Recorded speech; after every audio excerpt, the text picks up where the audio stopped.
Apple, the creator of iPhones, iPads, Apple Watches, is being sued by the US government over monopoly and antitrust infringement that could end up breaking up the company or costing them billions of dollars.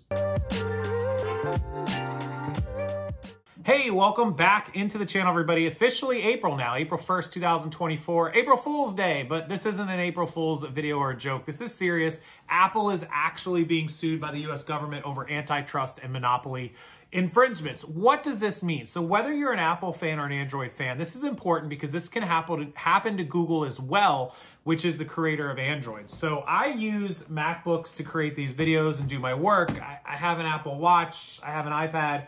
I'm filming this video on an Apple iPhone 15 Pro Max for you guys. So obviously I'm an Apple fan and a user and happy with what I get from Apple. I do think they're a little overpriced for what they are, but they do get the job done and that's why I pay for them. The government is infringing, or rather the government is accusing Apple of infringing on competition, basically saying a lot of their products and services, devices, apps, App Store, and other things don't allow people to be competitive in the marketplace. And they're not talking about directly creating phones or building a new tablet. They're talking about things like the App Store, the Apple Wallet. Now, whether you use Apple or you don't, this is very easy to understand. So for example, if you use Apple Watches and you're pairing this Apple Watch with your iPhone, and into the App Store with the apps that I can have on my watch, it's very seamless and easy. But if you try to use a Google smartphone and try to pair in or make it work with your other devices or on your App Store, it's not going to work. That's not the way that they're made, and that's not what Apple wants you to do. They want you to buy an Apple Watch. They don't want you to buy a Google smartwatch. Well, obviously, they're Apple. Google is their competitor.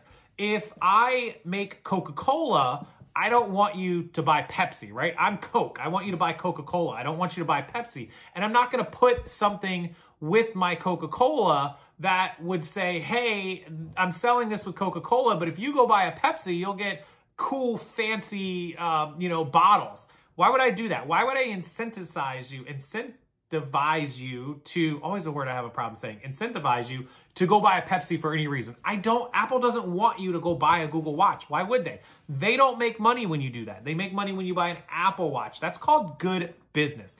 The Apple Wallet, where you pay with Apple Pay and Apple collects money off of that, a percentage of transferring money around. It's a thing. It's a way they make money. Not a lot, but they do make money off of it.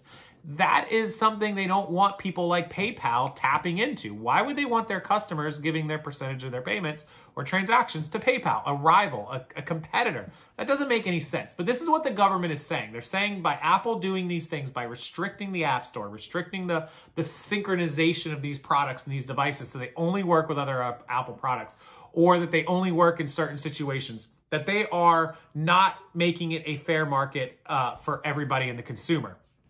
Now, I'm going to jump right out of the gate, and I'm not doing this because I'm an Apple fan. I'm doing this because as a consumer, I have choices. Now, I have chosen to spend my money on Apple products. I have chosen that. It is my own free will. At any time, I could sell this phone, I could sell this tablet, I could sell this computer, this watch, and go get Google devices, Android devices. At any given time, I choose not to do that because I have chosen Apple as my company of preference. It doesn't mean I'm limited. I disagree with the government, and I think it's bull hockey. Can I say that on YouTube? I think I can. I think it's bull hockey, and I'll link a story below that you can read and decide for yourself, that a government, a U.S. government, antitrust government legislative board is saying that I, as a consumer, don't have choices, that Apple has limited me to choices.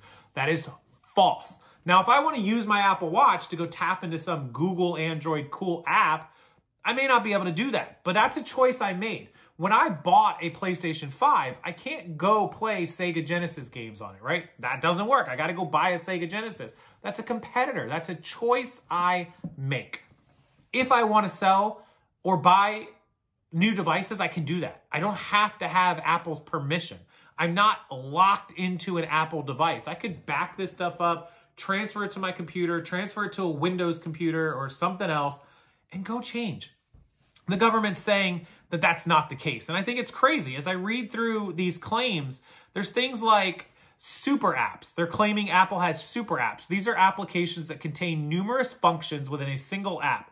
This should ring a bell for anyone following Elon Musk's everything app aspirations for X, and the DOJ claims Apple is inhibiting their success to increase the dependence on an iPhone. So for example, people want to have apps where you can message with people, share photos, email, play games, all inside of one app, like X, like Twitter used to be, it's now called X. iPhones do all of that, so they don't want you to be able to go somewhere else, because if you can access Twitter / now X on another device, you won't be dependent on an iPhone.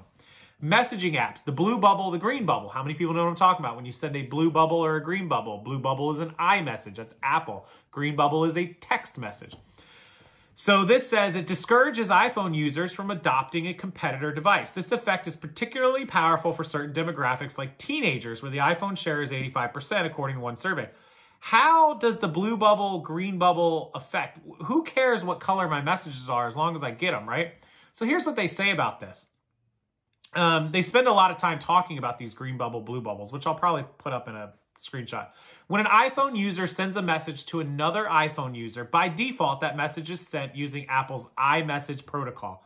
The protocol offers several advantages, such as end-to-end encryption, although iCloud backups are not encrypted, read receipts, typing indicators, and high-quality photos and videos. So as me, as an iPhone user, messaging somebody else as an iPhone user, for those of you that are not iPhone users and might have Android, we get encrypted messages. We get the cool little, it shows when someone's typing, the high quality. All that stuff is part of it. If an iPhone user texts an Android user or vice versa, iOS falls back to the older, less secure but universal SMS protocol. We all know what SMS is. Messages then appear in a green bubble. That's how we know we're messaging somebody with an Android device. The effect is particularly powerful for certain demographics like teenagers. While this separation in two classes is mostly anecdotal, it becomes a bit more problematic once you start creating group chats. Let's say everybody in your family has an iPhone. You can start an iMessage and use it for group discussions. We do it all the time in my neighborhood. All my neighbors have an iPhone except one. He has an Android. We make fun of him. I understand. I get it. But it's time to get a new phone. You either have to buy an iPhone again or tell your family that they should all move to another messaging app that supports group chats, such as WhatsApp, Messenger, Telegram, or Signal. That's because iMessage is only available on the iPhone and other Apple devices. But it doesn't matter. You can still message a group of people with iPhones and Androids as a group text message. It doesn't have to be an iMessage. You lose some of those features. That's a choice that you are making. 2013 email quoted in the lawsuit, Apple's SVP of software engineering, Craig Federighi, said that iMessage on Android would simply serve to remove an obstacle to iPhone families giving their kids Android phones. Moving iMessage to Android will hurt us more than it will help us. But the DOJ also feels that Apple is treating third-party messaging apps as second-class citizens. Absolutely not. Apple wants you to use their product and their service and their messaging. You don't have to. You do not have to. You can still communicate with your family or your friends or your neighbors without having iPhones. Cloud streaming games. DOJ lawsuit highlights Apple's alleged opposition to cloud-based games, claiming its actions are to prevent consumers from playing games without the need for users to purchase powerful, expensive hardware. So they want you to buy devices like expensive iPhones or iPads to play games on through their app store. But if you can play games through other places, you wouldn't need these devices, right?